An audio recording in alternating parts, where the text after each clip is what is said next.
샬롬, 오늘의 말씀지기 박기훈 간사입니다. 인생을 살다 보면 언제나 위기가 발생합니다. 그러한 위기는 내가 잘못해서일 수도 있지만 간혹 다른 사람으로 인해 어쩔 수 없이 겪기도 합니다. 여러분은 그런 위기 앞에 어떻게 대처하나요?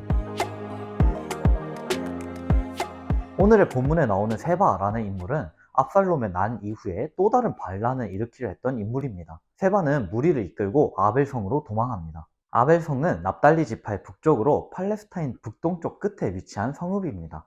그러자 요압이 군대를 이끌고 아벨성을 공격합니다. 요압은 언덕 위에 토성을 쌓았는데 이는 고대 성을 공격하기 위한 방법으로 성 주변에 성 높이만큼 흙을 쌓아 성을 공격하여 성 내의 방어력을 무력하게 하는 전략이었습니다. 요압의 공격으로 인해 아벨 성읍 사람들은 큰 위기를 느낍니다. 그러자 그 성읍에 살던 지혜로운 한 여인이 나와 요압에게 말합니다.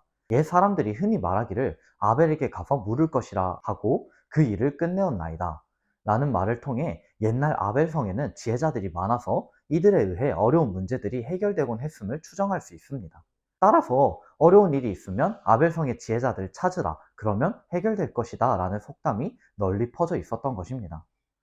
여인은 이처럼 아벨성에 지혜로운 자가 많고 아벨성이 크고 뛰어난 성인데 왜 무너뜨리려 하냐고 호소합니다. 세바만 잡으면 물러갈 것이라는 요압의 말에 그 여인은 아벨성 사람들과 함께 세바를 죽여 요압에게 넘깁니다. 그 결과 반란은 진압되고 아벨성의 사람들도 피해를 모면합니다. 성읍 전체가 몰살할 수도 있는 상황에서 지혜로운 한 여인으로 인해 문제의 근본 원인이었던 세바를 제거함으로 문제를 해결할 수 있었던 것입니다. 과거 조선시대에는 왕의 몸에 날붙이를 대는 것은 상상할 수 없는 중죄였습니다.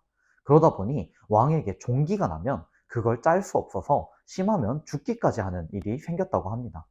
지금 우리에겐 어리석은 일로 보이지만 과거에는 자주 있었던 일입니다. 이렇듯 작은 병이 방치되거나 제대로 해결되지 않으면 죽음에 이르게 할 수도 있는 것입니다. 사역을 하면서도 이런 순간이 많이 찾아옵니다. 작은 갈등이나 어려움을 적당히 타협하고 넘어가면 공동체 전체가 위험해지는 순간이 올 수도 있습니다.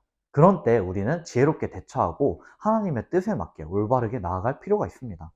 동역자들과 마음을 모으고 기도할 때 하나님은 지혜를 주시고 그 상황을 무사히 이겨내도록 하실 것입니다. 문제의 원인이 되는 잘못과 죄를 바로잡아 큰 화를 면하는 것이 바로 지혜인 것입니다. 풍산 독자 여러분, 혼란할 때일수록 지혜는 빛을 발합니다.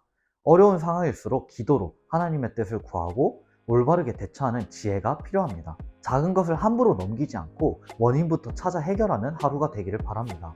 하나님과 함께 한다면 하나님께서 채워주시고 지혜를 주실 것입니다. 샬롬.